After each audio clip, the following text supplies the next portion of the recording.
Buenos días, amigas, amigos. Este es Omar Flores transmitiendo desde Melbourne, Victoria, Australia. El comentario bíblico de este Sabbat está basado en la lectura del Evangelio escrito a Mateo, capítulo 3, versículos del 11 al 12.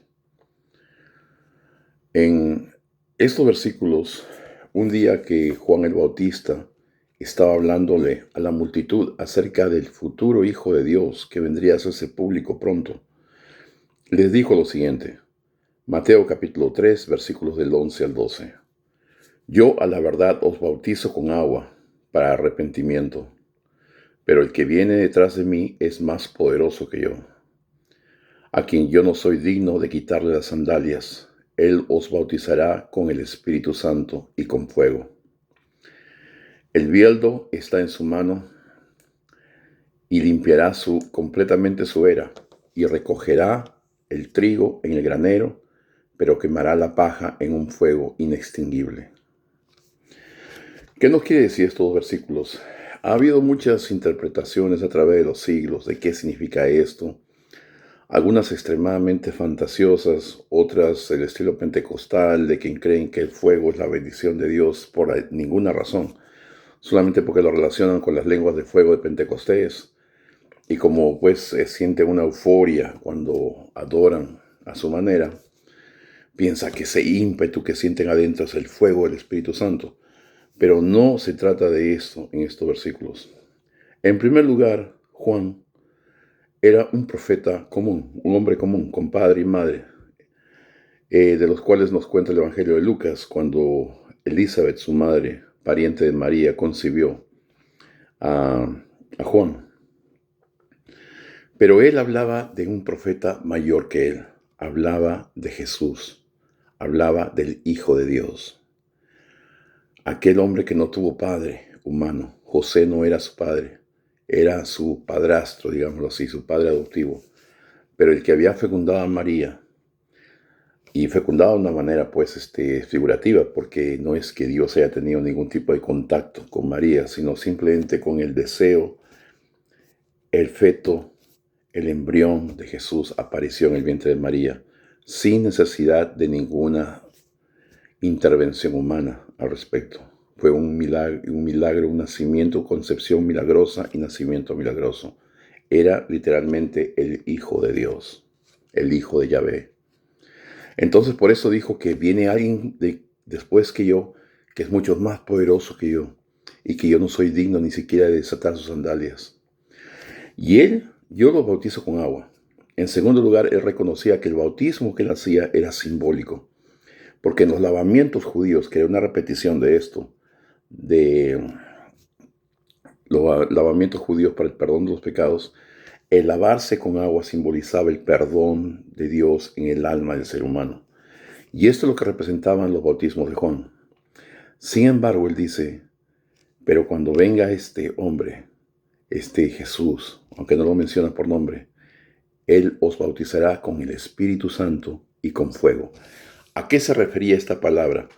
De que el evangelio que Jesús, el Hijo de Dios, traería, sería completamente determinante en la salvación de la humanidad, porque era enviado por Dios en el meridiano de todos los tiempos. Si bien los profetas anteriores, los cuales leemos en el Torah y en el Nuevo Testamento, hasta Juan el Bautista, venían a prevenir a Israel de la venida del Hijo de Dios, cuando Jesús vino a traer el arrepentimiento no solo a Israel, no solo a Judá, sino a todo el mundo, como les encargó a sus apóstoles antes de su ascensión al cielo. Vayan a los 4 rincones de la tierra y prediquen este evangelio en Judea, en Samaria y hasta los últimos rincones del mundo. ¿Y a qué se debería? Que si tú aceptas el mensaje de Jesús, que es realmente el mensaje de Dios para la humanidad entera, entonces tú recibirías el Espíritu Santo de Dios, que es la presencia de Dios de manera espiritual dentro de ti, que te guiará a la verdad y a la rectitud de vida, a la santificación. Siempre y cuando en tu voluntad cooperes con esta bendición de Dios, porque la salvación pues no es automática. Dios te da la mano, te perdona, te purifica, te llena de su Santo Espíritu, Pero depende de que tú perseveres en esto hasta el final y no abandones, no le des la espalda a Dios. Y por otro lado, si tú rechazas el Evangelio de Jesús, Él te bautizará con fuego, quiere decir que te harás digno del castigo del infierno. Y continúa, por si acaso la gente malinterpreta esto diciendo, Él tiene ya el bieldo, está en su mano y limpiará completamente su campo y recogerá el trigo, es decir, a los justos llenos del Espíritu Santo en el granero, en el reino de Dios, y aquellos que rechacen su mensaje serán puestos en el fuego inextinguible. Este pues es un llamado, mis queridos amigos, a que reflexionemos, sobre todo aquellos nosotros que seguimos a Jesús como nuestro Maestro, como nuestro Señor, como el Hijo de Dios, que vino a traer el mensaje verdadero de Dios, no quizás de la manera tergiversada como los hombres han torcido su evangelio hoy, sino de la manera original como Jesús la trajo. Y este evangelio es tan importante que no es una cosa nueva, es simplemente Dios no vino a aumentar la revelación, vino a confirmar lo que había sido dado ya a los hombres desde muchísimo tiempo antes, desde los tiempos de Adán, confirmados en los tiempos de Noé, confirmados en los tiempos de Abraham y luego en Moisés. Siempre lo mismo y confirmando la ley de Dios puesta en nuestros corazones, de rectitud de vida, de vivir conforme, como dijo Jesús, conforme a los mandatos de mi Padre en el cielo, conforme a los mandatos de Dios. De tal manera que toda la doctrina que Jesús trajo, toda su doctrina moral, no era nada nuevo, era la confirmación de la verdad que había sido dada a los hombres de un principio. Vino a corregir los errores que el judaísmo había tergiversado y había puesto en vez de la verdad dentro de su sistema religioso, y vino a confirmar claramente el camino de salvación. De tal manera que tú sigues el ejemplo de la vida de Jesús, sus actos, su amor, su misericordia, su longanimidad, y perseveras en cumplir con los mandamientos de Yahvé.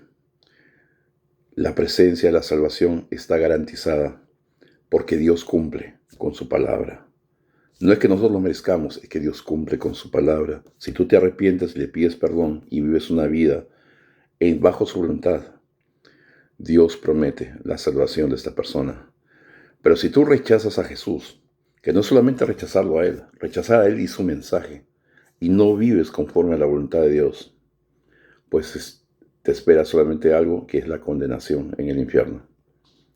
Estos dos fines son reales, amigos, y es importante que los tomemos en cuenta porque al final de nuestras vidas, no de aquí a 1000 años, sino de unos 20, 30 años más, cuando caduques, te verás desnudo delante de Dios y darás cuenta por tu vida. Y entonces te darás cuenta del valor de lo que tuvo Jesús en el mundo entero. Pero será demasiado tarde para arrepentirte si no lo has hecho antes. Este pues es un llamado, una advertencia amigable y bondadosa de Juan el Bautista para que recapacitemos y tomemos una actitud frente a nuestro Señor Jesús. Y en este periodo de diciembre en que recordamos su nacimiento, pues vale recordar sus palabras, va a recordar su vida y valorarlo y aprender de él. Porque como él dijo, él nos vino a mostrar el camino a Dios y es importante el prestarle atención. Dios lo bendiga, estimados hermanos, y espero verlos el próximo sábado. Amén.